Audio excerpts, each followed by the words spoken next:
시간이 되었으므로 2026년 2월 16일 월요일 아침 예배를 시작하겠습니다. 지금 시각은 이른 아침 5시 13분입니다.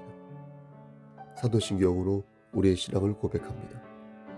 전능하사 천지를 만드신 하나님 아버지를 내가 믿사오며 그 외아들 우리 주 예수 그리스도를 믿사오니 이는 성령으로 잉태하사 동정녀 마리아에게 나시고 본디오 빌라도에게 고난을 받으사 십자가에 못 박혀 죽으시고 장사한 지 사흘 만에 죽은 자 가운데에서 다시 살아나시며 하늘에 오르사 전능하신 하나님 우편에 앉아 계시다가 저리로서 산자와 죽은 자를 심판하러 오시니이다.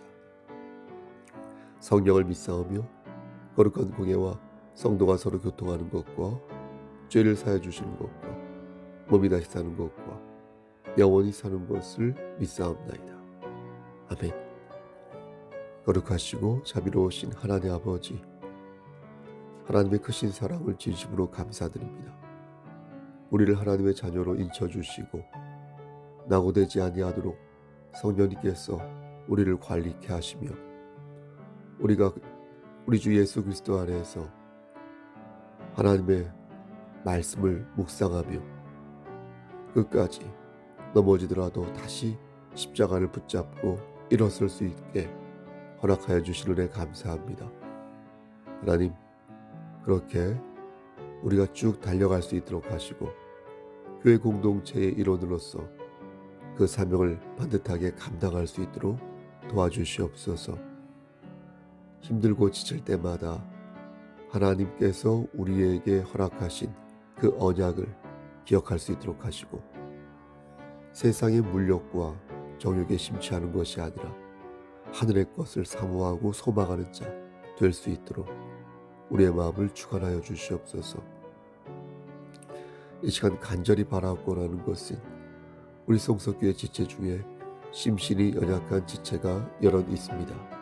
하나님, 그들이 기도로서 유혹을 이길 수 있도록 하시고 성령 충만하여서 하나님의 말씀을, 하나님의 음성을 하나님 말씀 안에서 찾을 수 있도록 하나님 은혜를 베풀어 주시기를 소원합니다. 그리고 말씀을 붙잡고 조국적으로 이기는 자가 될 수 있음을 믿고 흔들리더라도 계속해서 흔들리지 않도록 하시고 넘어지더라도 아주 넘어지지 않도록 도와주시옵소서. 여호와 라파 되신 하나님께서 저들의 질병을 치료하여 주시고 여호와 이레 되신 하나님께서 모든 것들을 예비하여 주시옵소서. 모든 말씀 예수 그리스도인 받들어 감사하며 기도드렸사옵나이다. 아멘. 하나님 말씀 보겠습니다. 열왕기상 13장 1절에서 10절인데요. 1절만 봉독하겠습니다. 열왕기상 13장 1절에서 10절, 구약성경 제성경으로 537쪽입니다.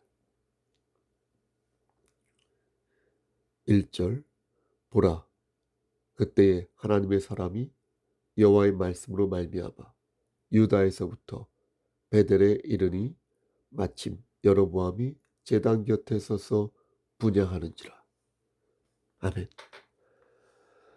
하나님 말씀을 들어 사용하여 주시옵소서. 예수님 이름으로 기도드렸습니다. 아멘. 여로보암 1세는 이스라엘의 분열을 주도한 사람이었습니다.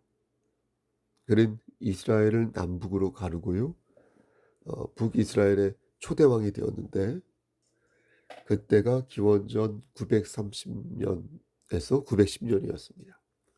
여로보암은 솔로몬에게 신임을 받은 유능한 공사감독관이었습니다. 그런데 선지자 아이야로부터 10지파의 왕이 될 것이라는 예언을 듣게 되고 이를 알게 된 솔로몬이 여로보암을 죽이려고 하자 그는 급히 애굽으로 도망을 갑니다.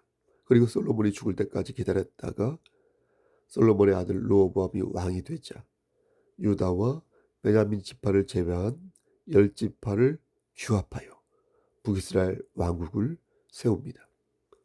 여기까지 볼 때 여로보암은 문제가 없어 보입니다. 왜냐하면 그가 왕이 되고 싶어서 왕이 된 것도 아니고 선지자 아이야로부터 하나님의 뜻을 전해받은 것이므로 이스라엘의 분열을 여로보암에게 물을 수는 사실상 없는 것입니다. 또 솔로몬이 제대로 나라를 통치했다면 이런 일이 없었을 텐데, 여하튼 솔로몬이 유업을 원인을 제공했다는 점에서 여로보암에게 그 책임을 물을 수 없다고 생각합니다. 근데 문제는 그 다음이었습니다.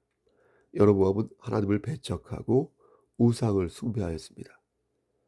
백성들이 남쪽 왕국에 위치한 예루살렘 성전으로 마음이 쏠리는 것을 막고자, 예루살렘 성전이 남쪽에 있었거든요.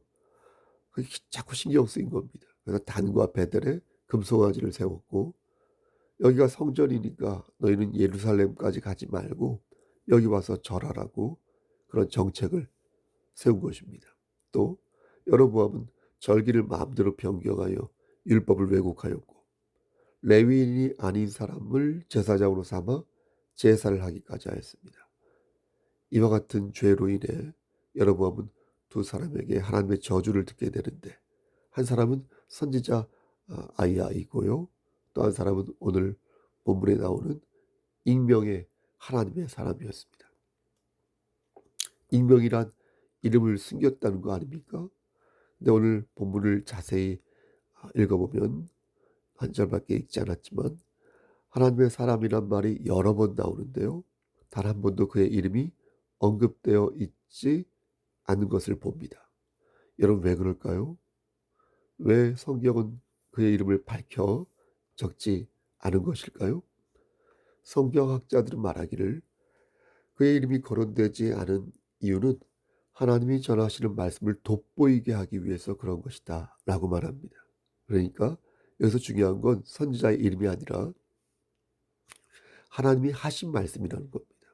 하나님께서 여로보암 왕에게 하고자 하신 말씀이 중요하게 하나님의 이름을 무려 8번이나, 원어 성경으로는 7번이나 말했음에도 그의 이름을 명시하지 않았다는 것입니다. 따라서 오늘 본문을 받는 우리 역시 하나님께서 여로보암에게 하시는 그 말씀에, 그 메시지에 집중할 필요가 있으며, 그 말씀을 우리가 지금 제대로 받들고 있는지 살펴봐야 옳은 것입니다. 오늘 본문의 내용을 요약해 보겠습니다. 여로보암 왕이 분향하는데 그때 하나님의 사람이 나타나 하나님의 말씀을 선포합니다. 그런데 그가 등장하는 모습 매우 극적인데, 1절 말씀을 읽었죠. 1절 말씀 보니까 보라 라는 말로 시작됩니다. 보라. 이거 매우 극적인 대사입니다. 드라마틱한 문구인데요. 보라. 마치 무대 위에서 배우가 관객들의 시선을 끌기 위해서 보라 라고 소리치는 것처럼, 그렇게 등장하는 것처럼, 그렇게 말하며 등장하는 것처럼 하나님의 사람이 보라 하면 나타난 것입니다. 그 타이밍이 어떤 때냐면 여로보암이 제단 곁에 서서 분향하는 때였습니다. 그러니까 제단에 바친 동물들을 태우려고 불을 붙이려고 하는 순간에 하나님의 사람이 짠 하고 나타난 것입니다. 분향은 제단 위에 있는 동물의 몸에 불을 붙이는 것이니까 불을 붙이려고 하는 그 순간에 보라 하며 하나님의 사람이 등장한 것인데, 여러분 머릿속에 그림이 그려지십니까? 하나님의 사람은 왕을 향하여 소리를 칩니다. 2절 말씀에 하나님의 사람이 제단을 향하여 여호와의 말씀으로 외쳐 이르되 제단아 제단아 여호와께서 이와 같이 말씀하시기를 다윗의 집에 요시야라 이름하는 아들을 낳으리니 그가 내 위에 분향하는 산당 제사장을 내 위에서 제물로 바칠 것이요 또 사람의 뼈를 내 위에서 사르리라 하셨느니라 라고 소리를 칩니다. 말씀에는 제단을 향하여 소리를 쳤지만 사실 그것은 제단 곁에서 이제 막 불을 붙이려는 여로보암을 향하여 한 말이었습니다. 근데 여기에서 하나님의 사람이 실로 놀라운 하나님의 계시를 전합니다. 그것은 바로 다윗의 집에서 요시야라 이름하는 자가 너를 불살라 없앨 것이다 라는 예언입니다. 여러분, 요시야가 누구입니까? 요시야는 이스라엘 역대 임금 중에서 가장 훌륭한 왕으로 인정받는 왕 아닙니까? 요시야. 그는 아몬 왕의 뒤를 이어서 8세 왕으로 등극합니다. 자료를 찾아보니까 그때가 기원전 622년이었는데 지금 여로보암 왕은 앞에서 말씀드린 것처럼 기원전 930에서 910년 사람이었는데, 그러니까 하나님의 사람은 지금 300년이 지나서 나오게 될 왕을 여로보암에게 말하고 있는 것입니다. 그것도 그냥 아무개 이렇게 말한 게 아니라 구체적으로 콕 집어가지고 그의 이름이 요시야다 이렇게 말하고 있는 것입니다. 놀랍지 않습니까? 실제 300년이 지난 뒤에 요시야는 성전 공사 중에 우연히 법전을 발견하고 그것을 중심으로 신앙의 복구를 추진합니다. 그리고 열왕기하 23장 말씀을 보면 대대적인 종교개혁을 시작하는데 타민족의 제의와 관습을 철저하게 철폐하고 우상을 철저하게 청소합니다. 열왕기하 23장 25절 말씀을 보면 요시야에 대한 총평이 나오는데요. 그 말씀을 요시야가 들었으면 정말로 기분이 좋았을 것입니다.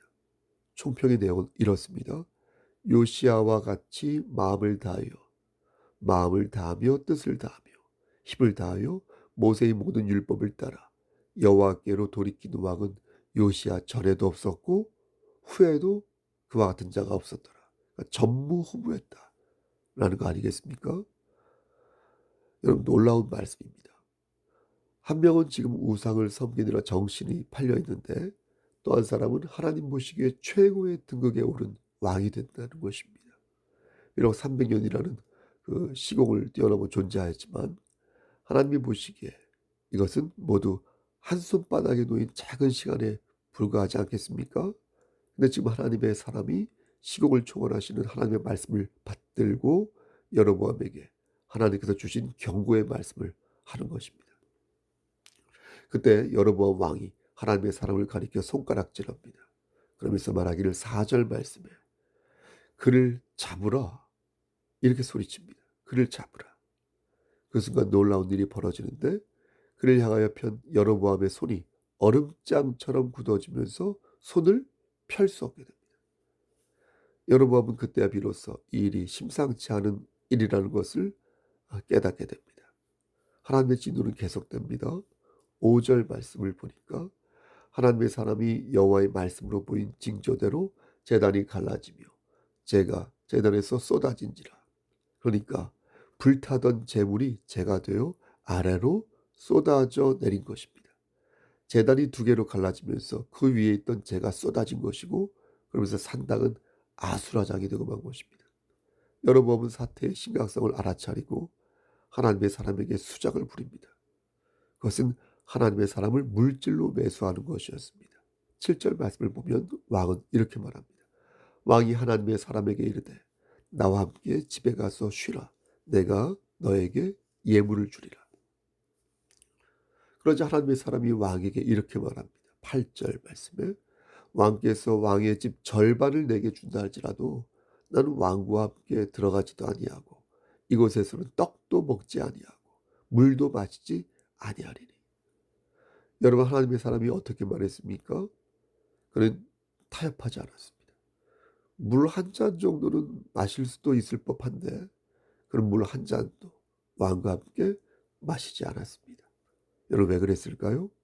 왜 하나님의 사람은 그렇게 고지식하게 어떻게 볼 땐 꽉 막혔을 정도로 그런 모습으로 그렇게 행동하였던 것일까요? 이유는 명료합니다. 하나님께서 그렇게 하지 말라고 하셨으니까. 하나님께서 놀랍게도 여로보암이 어떻게 말하고 어떻게 행동할지 미리 말씀해 주심으로써 하나님의 사람이 어떻게 행동해야 마땅한지를 분명히 가르쳐 주셨습니다. 9절 말씀에 이는 곧 여호와의 말씀이 내게 명령하여 이르시기를 떡도 먹지 말며 물도 마시지 말고 왔던 길로 되돌아가지 말라 하셨음이니이다 하고. 여러분, 우리 이 말씀을 입체적으로 기억해야 할 것입니다. 그와 떡도 먹지 말라, 그와 물도 마시지 말라, 왔던 길로 되돌아가지 말라 하신 그 말씀을 하나님의 사람이 듣고 다른 길로 되돌아간 것처럼 지금 우리도 하나님 말씀을 듣고 있는 것 아니겠습니까? 그래서 하나님께서 명령하신 내용을 성실히 받들고 지금 우리가 가야 할 길을 걸어가고 있는 거 아니겠습니까? 여러분, 오늘 본문이 우리에게 주는 메시지가 그렇다면 무엇이겠습니까? 하나님께서는 왜 이 말씀을 성경으로 남기셔서 주의 종의 입을 통하여 대언케 하신 것일까요? 사랑하는 성도 여러분, 하나님께서는 당신의 자녀들이 당신의 말씀에 순종하기를 바라십니다. 하나님께서 제일 싫어하시는 것은 우상을 숭배하는 것이니 너희는 금송아지 앞에서 절하지 말고 물질 앞에서 절하지 말고 인간의 정욕 앞에 절하지 말고 일월 성신 앞에 절하지 말라고 말씀하십니다. 그래서 너의 욕망으로 점철된 우상을 하나님으로 받들지 말라고 말씀하십니다. 또한 우상을 받드는 사람들과 공모하지 말고 그들과 함께 수작 부리지 말고 혹 그들이 가지고 있는 더러운 것에 오염되지 말라고 말씀하십니다. 선한 데는 지혜롭고 악한 데는 어떻게 하다? 밀어놔라. 그렇게 할지니 2026년 2월을 사는 너희는 악한 것을 멀리하라는 것입니다. 사랑하는 송석교회 성도 여러분, 그러므로 저는 오늘 본문에 입각하여 여러분들에게 이렇게 권면하는 것입니다. 여러분, 우상을 숭배하지 마십시오. 그리고 우상을 숭배하는 자들을 멀리하십시오. 그들과 가까이 지내면 여러분들의 영성도 흐려지게 되어 있습니다. 금묵자학이라 하였는가요? 선한 것은 가까이 두고 악한 것은 멀리하여 하나님을 기쁘시게 하는 삶을 사십시오. 여러분, 오늘도 그러한 하루 되시기를 주님의 이름 받들어 간절히 축원합니다. 아멘.